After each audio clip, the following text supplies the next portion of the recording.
And hello, friends. We welcome you to another episode of Chapters here on Armstrong Television. Chapters is the show that profiles authors, editors, and publishers in the states of West Virginia, Ohio, and Kentucky. I'm your host, Elliot Parker, and it's great to have you with us.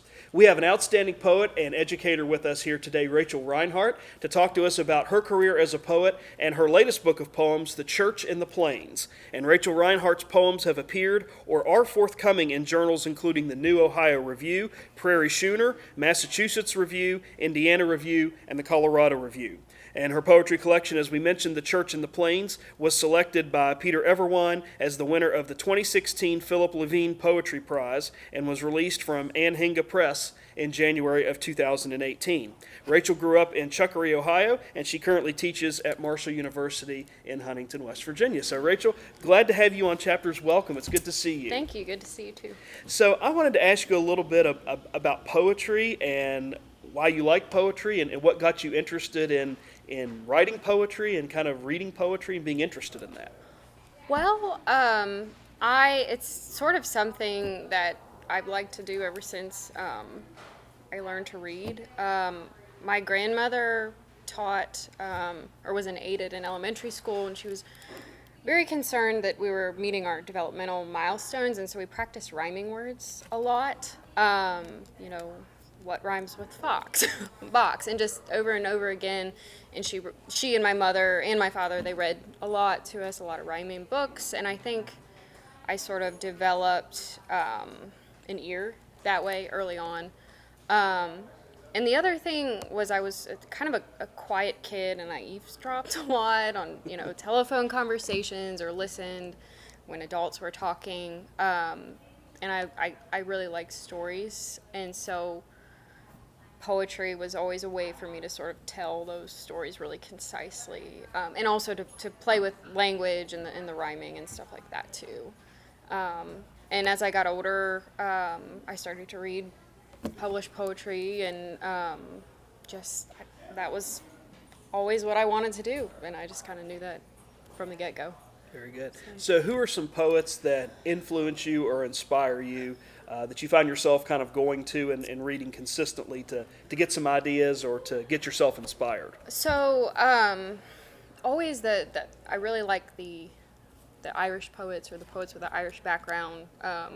Yeats, Seamus Heaney, Galway Kinnell. I really, again, just like to listen to them play with language, and they always have a strong sense of story in their poems. James Dickey is another. He's not. I don't think he is of Irish descent, but he's a Southern poet that has just a very sort of sublime aesthetic. He's working with a lot of myth and sort of in the Southern context. Elizabeth Bishop. Derek Walcott. I could go on and on. William Blake is another one with kind of a very strong religious sensibility that I relate to a lot. That my collection's about a church community, and so I think that has always, religious poetry has always been sort of an influence too. Very good. So. And I'm glad you mentioned Elizabeth Bishop, because I didn't come across her until I was in graduate school, but I like her poetry because her poems always tell a story. There's always a story behind them. And I felt like when I was reading your collection, The Church in the Plains, that's what's going on here. There are stories behind the language and stories behind what we are reading here. And as you mentioned, your collection, The Church in the Plains, is about this German Lutheran farming community whose members kind of come to Ohio or immigrate to Ohio back in the 1830s. And really what the poems are focusing on is kind of the relationship that the church has with the land. Can you talk a little bit about that relationship and what that's like for a lot of the people that you are writing about and the characters and situations you're creating in your poems? Sure. So the Church in the Plains is the sort of trying to think how to explain. A group of German Lutherans came over in the 1830s, and they formed what was they called the Church in the Settlement, which is now a church that's almost in town. The city has sort of developed right up almost to the point of the church. And the area where the church in the plains is now is kind of this, it used to be a bog, and so it's very flat. When the farmers came in, they had to drain everything, but the soil is really very rich. And so you had a lot of farmers, including my family, my maternal grandfather's family, that settled in this area, and it was a 9-mile ride to the church in the settlement. And so they decided they wanted to have their own church. And in the 1890s, they were able to make this church in the plains. And the sort of social fabric of that community has always been heavily dependent on what the church is doing, and sort of what the farmers are doing. And so they're kind of, in my view, at least historically, especially intertwined. And that's starting to come apart a little bit as, Columbus develops and creeps out. A lot of the farmers grow old and they don't have children that want to continue with the farm. And so and you can kind of I hope, see that in that last poem, where things are kind of coming apart a little bit, and the community is trying to figure out, like, how do we go on from here? Yeah. Where are we going? Because on the one hand, it seems like thematically, the development does mean progress, but as you're saying, a lot of your characters are struggling with that, because it's this idea of how much progress is too much progress, and then when the progress gets right up against my personal setting and circumstances, how do I cope, and what's going to happen to me?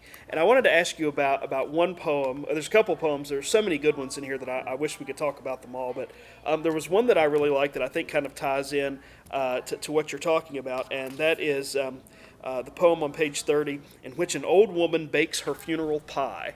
And here's a woman that's lived in a different generation, and now as times are changing and she's kind of moving into a different direction. Tell us a little bit about what's going on in that poem, and what a funeral pie actually is. So a funeral pie is just a pie that you would eat at a funeral.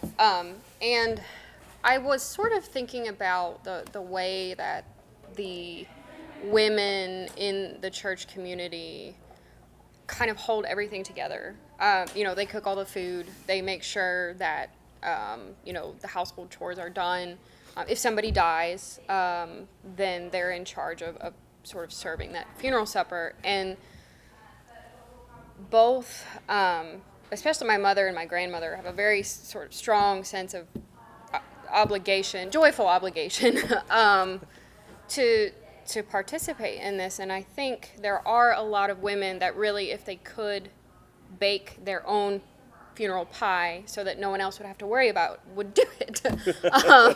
And so that I just was sort of playing with that idea of, women who really want to make sure that things are taken care of, and that sense is so strong that they don't want to put anyone out by dying, and they might, if they could, make their own funeral desserts. And when I was reading that too, one of the things I really liked is, because it's about a third of the way through your collection, I was thinking about small towns, and I was thinking about, as you were saying, the role that the church occupies in small towns, especially in farming communities. And oftentimes the church is located at the center of the community. You have the church, the post office, maybe the courthouse, the sheriff's department, but I mean, it's in that one of those core 4 buildings. And in some cases, depending on the size of the community, there may be multiple churches, but churches are centrally located in a lot of these towns. And I was thinking about those women being in that position and being in a central spot, and knowing everybody and knowing who lived on this side of town and that side of town. And I was thinking about that a lot when I read your poems, and I'm glad to hear you mention that, especially with this particular one as well. Another poem I absolutely loved of yours, and we talked a little bit about this before we started taping, and I want to make sure that I get this right because it's got such a unique name. For Mutt, Tish, Tish, and Poogie Pum, Poogiepum. Tell us a little bit about that poem. That was one of my favorites as well. So, my grandmother is one of 8. There are 4 left now. And her youngest, it was the youngest three girls. When they were growing up, they all slept in a bed together, extremely close. Like, Mutt is dead now, but they call each other on the phone every night. They, do a lot of things together, just really, really close. And so on the one hand, I had that, that sort of sisterly relationship kind of percolating in my head, and then also, so my grandmother did not grow up in the church in the Plains community. She married my grandfather and then moved out there, and they met at a they met at a roller skating rink in the 1950s. It's a very 1950s love story. But also through the Lutheran church. They were at a church event.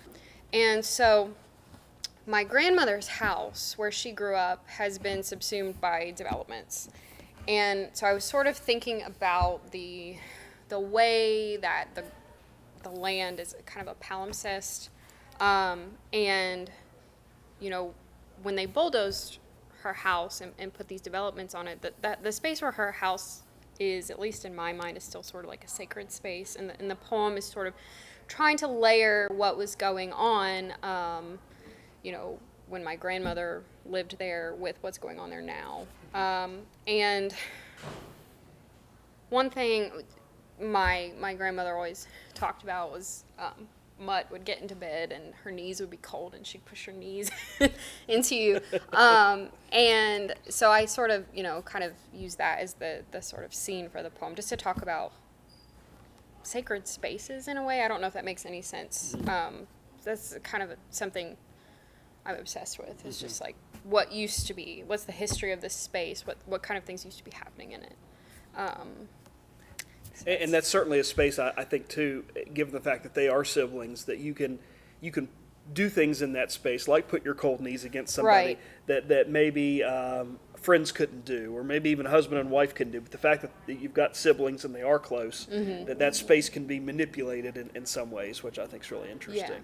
Yeah. I wanted to ask you about how you kind of start and end the collection. You start the collection with a poem, At Death, Luther Dreams of the New Country, which is a great poem. And then the end is Wherever the Carcass. And what's going on there, I mean, we have sort of a theme or undercurrent of kind of darkness and sorrow in those two poems. Because in the last poem, a child is the sole survivor of a car wreck. You have an earlier poem that starts out early on in the collection where a child has died and is buried at sea. So it kind of ends a little bit of this sorrow and darkness.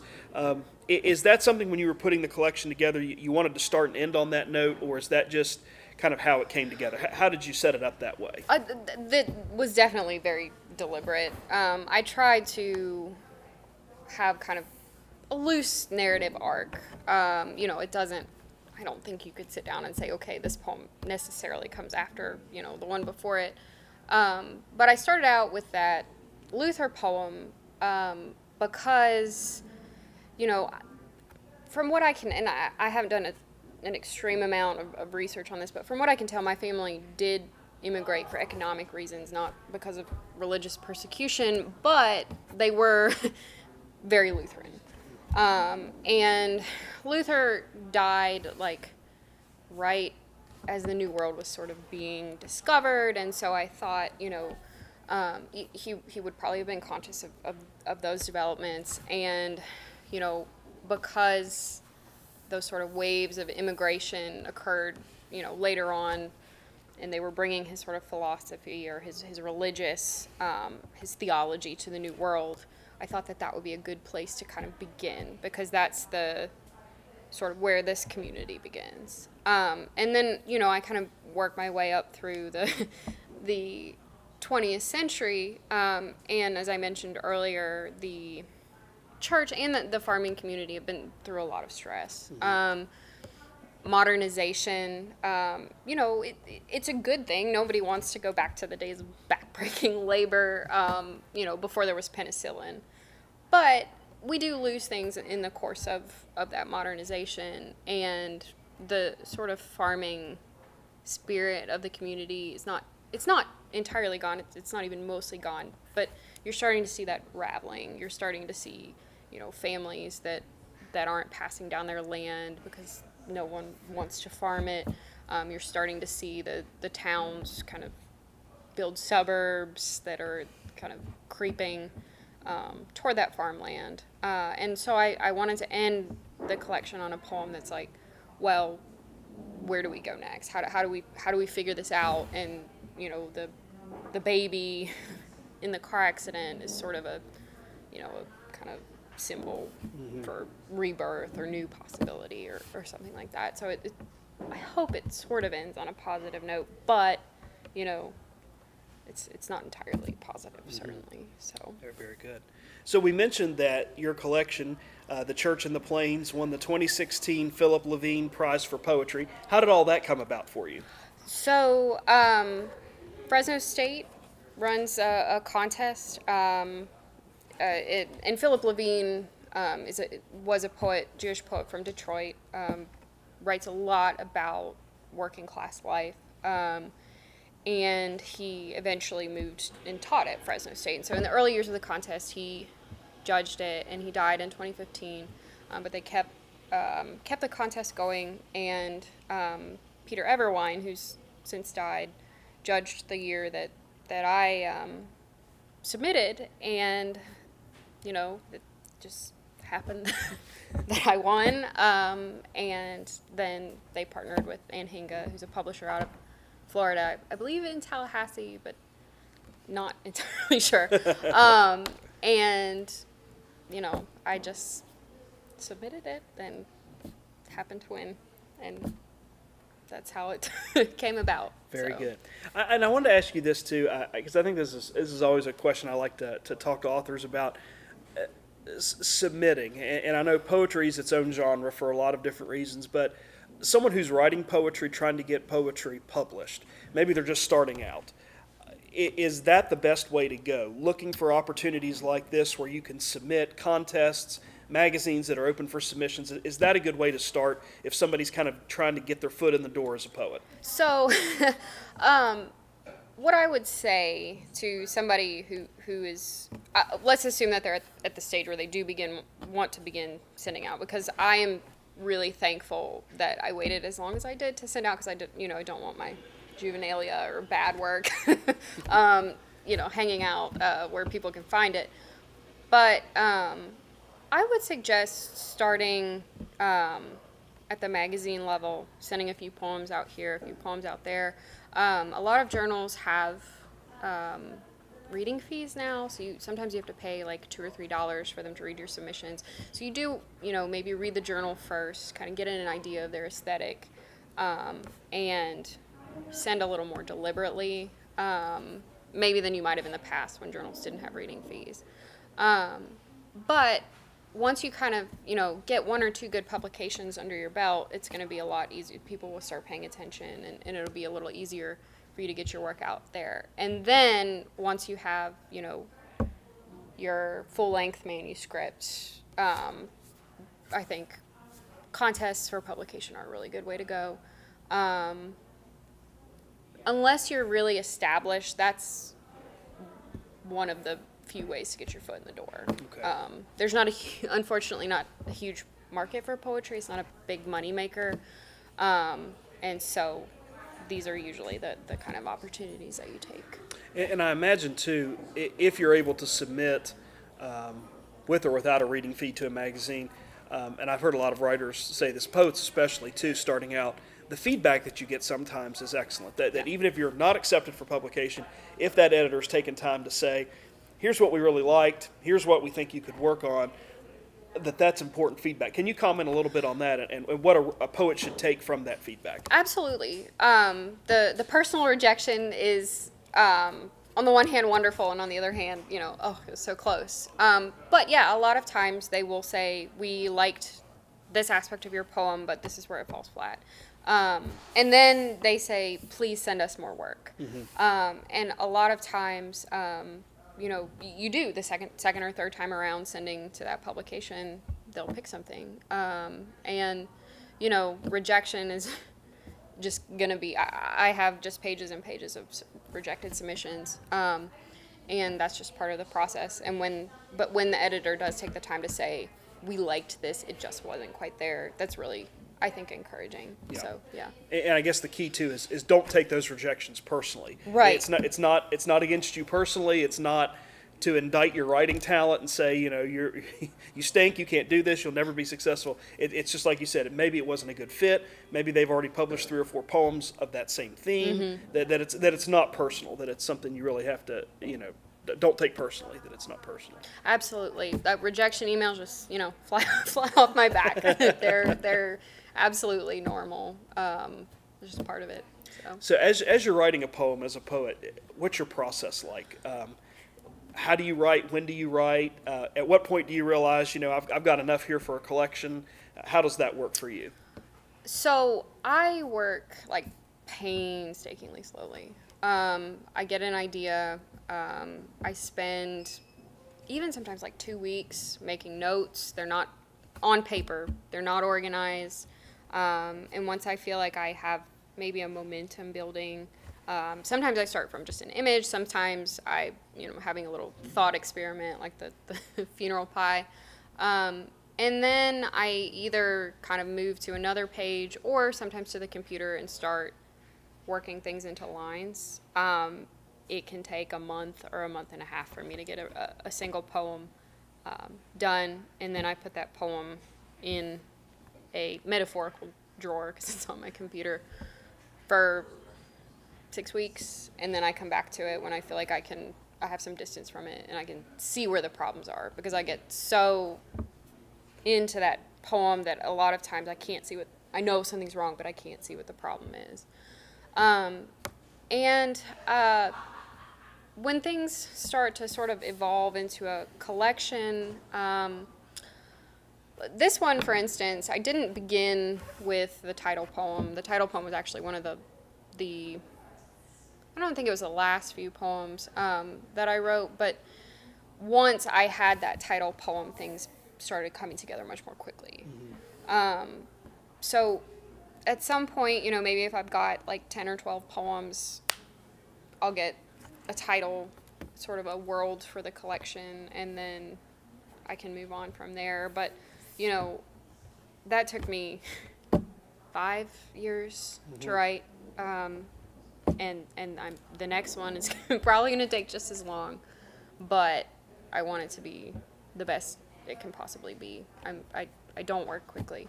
And I tell my students a lot of times, like, it's important to sit down and write. If you don't sit down and write, you're not going to get anything done. But as long as you're sitting down and you're working mostly every day, things will come together. You'll get material on the page, but if you don't sit down and do it, it's not going to do itself.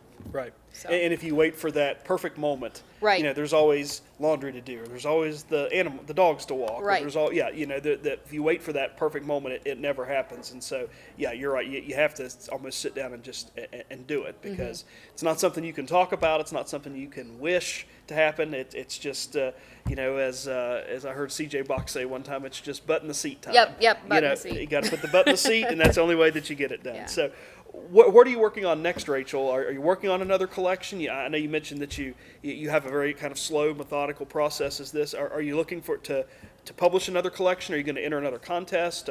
Where are you in the next stages process of your next work? So I am in the kind of early to mid stages of another collection. I'm moving. I think that this collection will deal a lot with modernization, how the sort of strange vagaries of modern life. There is a haiku by Matsuo Basho that I've been thinking a lot, and it says, bird of time in Kyoto, pining for Kyoto.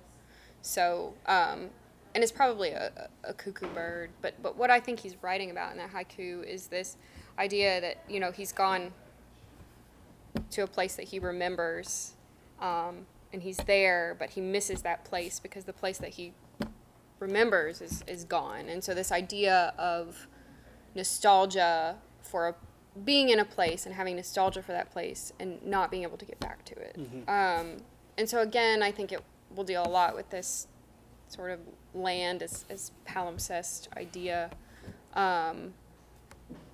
That seems to be what I'm sort of obsessed with at the moment. So I think that those themes will probably be in my next collection. But it'll be a while. Yeah. So no specific timetable No, yet on when that's no. going to be ready. Okay, very good.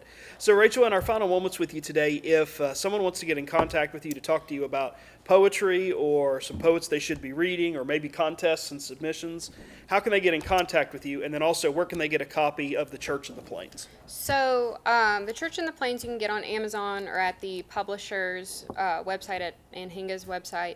As far as getting in touch with me, the best place would be my university email, which is rinehartr@marshall.edu. I don't have a website. I'm not I'm not good with the tech aspect of it. I'm not on social media because I think it might make me a little crazy.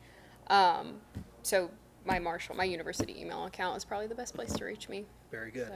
We've been speaking with poet and educator Rachel Rinehart today. We've been talking to her about her outstanding collection of poetry that was just released in January 2018. It was the winner of the 2016 Philip Levine Prize for Poetry. It's called The Church in the Plains, and it is a beautiful, fabulous, and earthy story about braided threads that deal with a German Lutheran farming community whose members have immigrated to Ohio in the 1830s. Rachel, congratulations on your collection. It's really terrific, and we wish you all the best. And as you get that next collection published, whenever it might be, we'd love to have you back on to talk about it. So thanks so much. Thank you for having me. We also want to take a moment to say thanks to the staff and management of the Inner Geek for providing our on-site support and assistance today. We encourage you to come down to the Inner Geek and inquire about Rachel Rinehart's poetry collection, and also remind you that many of the other author editors and publishers we've had on the program have their works for sale right here at the Inner Geek. So come on down to Pullman Square and get whatever reading taste you need satisfied right here, and we appreciate their support of each and every episode that we produce here on Chapters. And if you want to stay in contact with the program through social media, we've got a variety of platforms in which that is possible. The first is our email address, which is right here at the bottom of the screen. Please do include your name and the town or community in which you're writing from so that we can track that correspondence. If you're a YouTube watcher and you like to watch programming on YouTube, we have a Chapters tab through the Armstrong One Wire page on YouTube. That address is also here at the bottom of the screen. Just look for the Chapters tab when you put that address in your search browser, and you can find all of our interviews archived for you there as well. And we even have a Facebook page, and that Facebook page address is right here at the bottom of the screen as well. On our Facebook page, you'll find our more recent interviews archived for you there as well. So you can like those comments, you can comment on the episodes, share them to your social media, Facebook page, or any other pages you have connected to your Facebook page, all through the Chapters page on Facebook. And we know many of you have shared and commented and sent in emails, and we appreciate all those comments and feedback that we do receive through one of those three platforms. And that will do it for us this time on Chapters, but please come again next time, and in the meantime, stay tuned to this station for news and views that impact you and your community.